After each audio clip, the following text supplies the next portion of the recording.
a 90% failure rate in small business, mental health in startups, and the word most associated with small business owners is struggling. That can't be right. Because business is not rocket science. It really is a matter of buy low and sell high. Or as Zig Ziglar said, if you want to be successful, help as many people as you can. And if you ask the question of how can you do better in your business, you're going to get one of two answers. One is work harder, and the other is here's a new tactic to try. Facebook, anyone?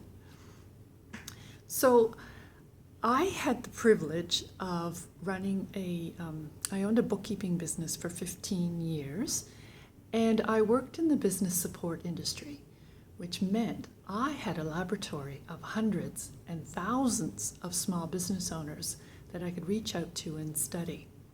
Now, with any group of people, there's, they call it a population distribution. There's going to be people at the low, people at the high, and people in the middle.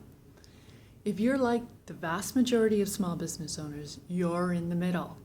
You may be plateaued in your business. You may feel like you're getting diminishing returns. And what you would really like to be able to do is get great results for the work that you do.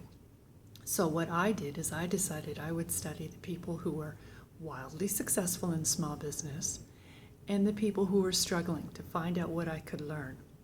Now let me tell you a couple of stories. There was George. He was one of my favorite clients. And we would sit in his office and talk about his business and his numbers. And he knew exactly what numbers were important to him at any one time. And those numbers changed over the years that we worked together. And I remember one time in particular, his partner came in and said, "We have a real problem. Our stock is dying." That was a problem. So George reached across he picked up his phone and he immediately made a phone call to the guy in Canada who knew the answer to why their stock was dying. Within minutes, he had set the whole solution into play. Then there was Susie. I loved Susie, but she worked so hard and she struggled all the time.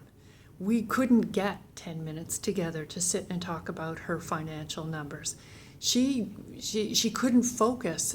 Within minutes, somebody would be in the room talking about a terrible problem that had to be fixed, and she would jump up and run away and fix it. So we had the two extremes, and what I've noticed is that George focused on people.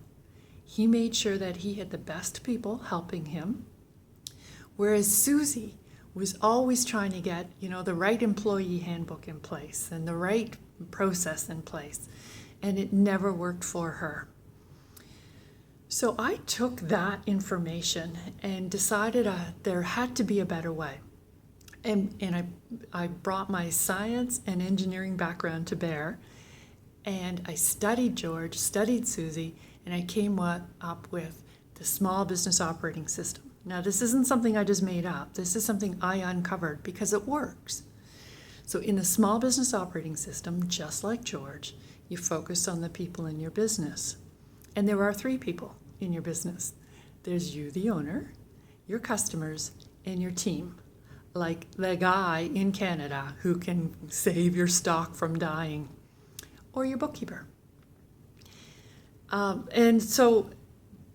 And everybody, each one of those people takes a journey through your business. It starts with attraction, then engagement. You draw them in gently and with love, and you delight them. And that's the secret. So, and then there are 3 things you can do in your business in order to make all of that work. There is the environment that you create, the experience that you make for everybody, and the value exchange. Now, when I tell people about this, I get one of 2 results. People either say, yeah, I get it. Yeah, I treat my customers really well, and yeah, I do good things for my staff. Or other people get really quiet and thoughtful, and they say, wow, that's brilliant.